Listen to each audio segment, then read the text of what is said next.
guys? Average J Poker back. So today I wanted to talk about a couple things. I haven't been playing a lot lately because honestly I've been losing. I've been losing lately.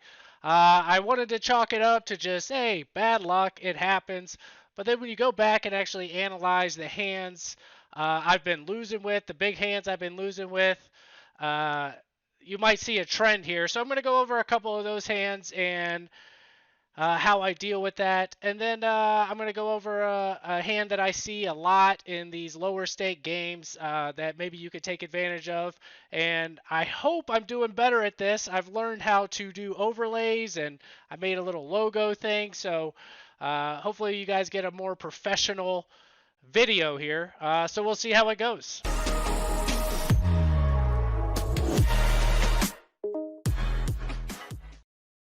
All right, guys, here we go. Hand number one of running bad. So as you can tell, we've got a little new setup here with the cards and displays. Actually, Johnathon Little told me how to set this up. It says pokercoaching.com in there. I am not a poker coach at all, but that's just the software that he uses and he allowed me to use. So go to that website if you want, but I have nothing to do with that website. All right, so on to the hand here. These stakes games, I like to straddle the button. Probably not a winning play overall, but it's just a little more fun to get some money in the pot when you're on the button. But we're going to see a theme here. So in this hand, we've got Jack 6. I couldn't figure out how to get the program to let me show that I straddled, but I think I've got about 20 bucks out there on the straddle right now. So we're going to go through the hand here if this works. All right. Yep. All right. So I had 20 bucks out there. So I got one caller at 20 bucks. It comes around to me. Everybody else folds. All right. So we're going heads up. I just checked my option for the straddle. And a pretty good flop for us. We flopped the open ender. So, I mean, you can't really ask for much more when it comes to the straddle, open ender, and backdoor spades. All right. So this guy that I'm opponent with here, he's been aggressive a lot of the night, and he's stuck right now, so that comes into play here. So he's actually going to lead this out for 25 bucks. I don't know why he's leading that out. That pretty much nails my straddle range. His calling or his pre-flop calling range isn't near there, but he leads out 25. All right, so that tells me he's got a piece of it, but I got a piece of it too, a pretty good piece of it. So we're gonna call too. All right, so we come to the turn. It's the 3 of spades. We miss our straight, but now we got a flush draw. We're in it now. So this time he actually checks, fearing, I'm assuming, that I got some of that. And I want to realize some equity here, just in case he did flop a set or something. So I check also. Here's where we hit our card there. We hit our straight. All right, great card for us. So if you notice the stack size here, we both started off with about $1,000 in this 2-5 game.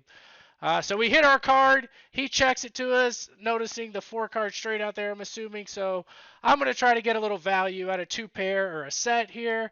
So I'm going to bet it out, about a pot size bet of 100 bucks. He raises me 400 bucks. Oh man, as I said earlier, this guy's been aggressive a lot. He's been showing bluffs. So I just don't think there's ever a way we could get away with this hand. So there's nothing for us to do here but just call off the rest.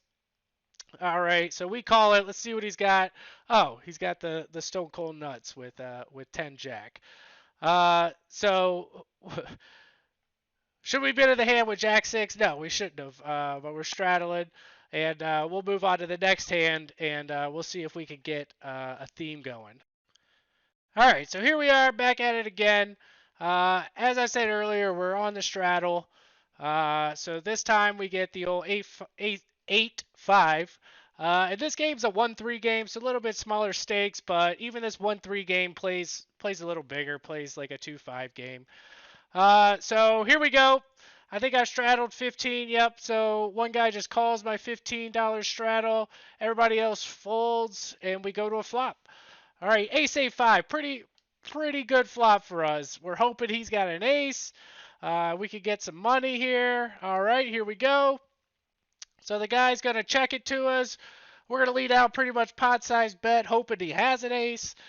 And sure enough, he calls. Okay. So we're going to go to a turn. Good turn for us. The 6 of hearts. We still got 2 pair. He's going to check it over to us again. No reason to slow down just yet. So we're going to make a pot-sized bet again of about $100. And he's going to call.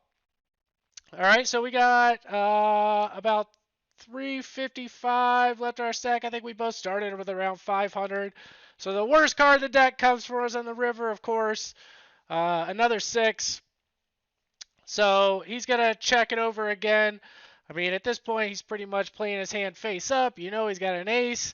Now all we ended up with a pair of 8s and 6s, where he's got aces and 6s. So now good old expert poker player Jay decides he wants to bluff at it to get him to fold some kind of weak ace.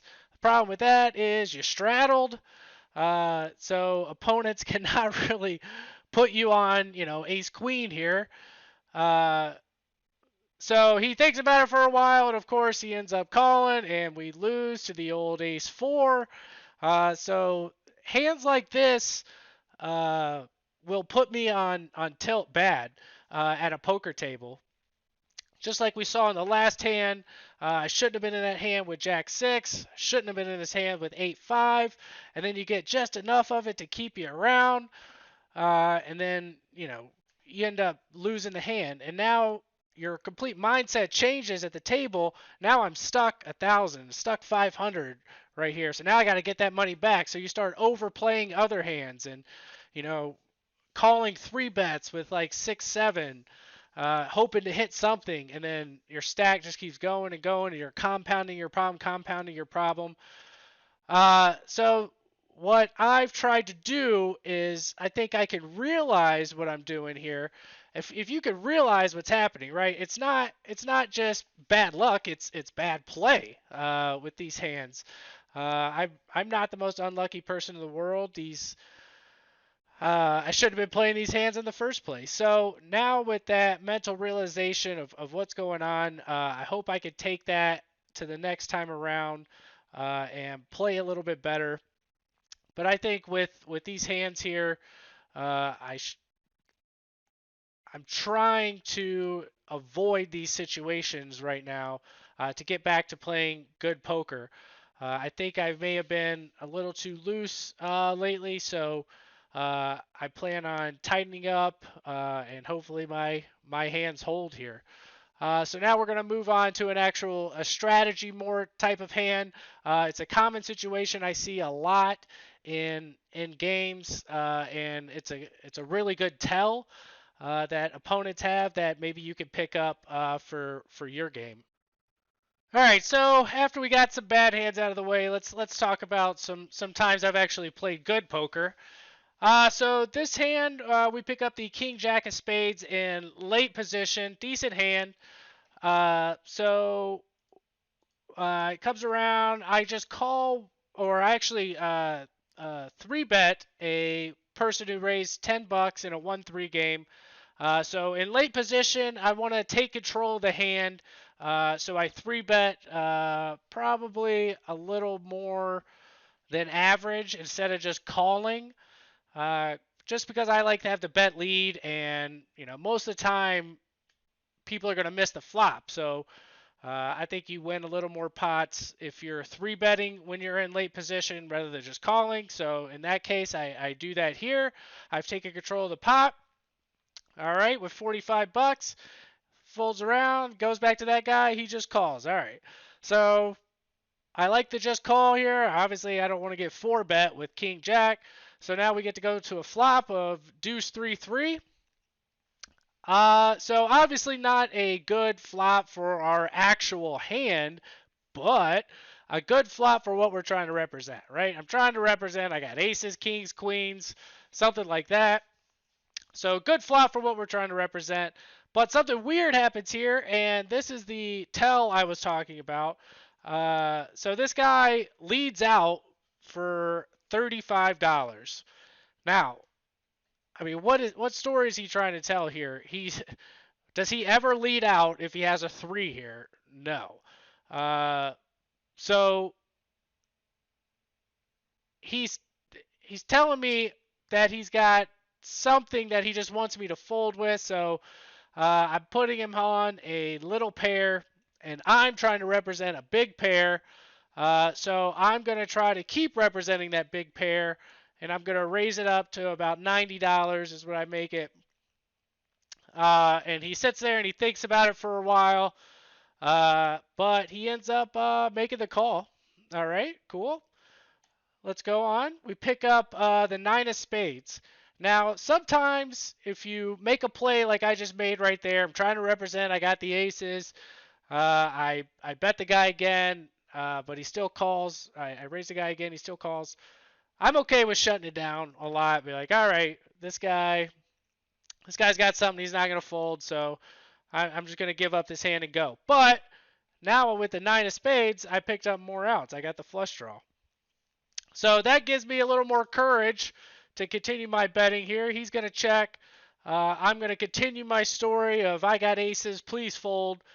So I bet about 150, leaving me about 215-ish behind, and he makes the call. All right, so now you're praying to the poker gods to let you hit that spade or king or jack or something, but the poker gods are not good to us this time. They just put out a offsuit queen. He's going to check to us one more time. Basically, he's telling us he's got that low pocket pair. So I'm iffy on this. If you want to shut it down, shut it down. But of course, average J it's tough to win with king high. So I'm gonna just rip it in there. So after some grumblings, he ends up folding, and we take this one down. I don't know if this program is going to show you what he had, uh, but he had pocket sixes in that hand. So he said he put me on ace queen, and the queen hit, and then that's why he folded. So all right, I'll take that. I'll take whatever I can get.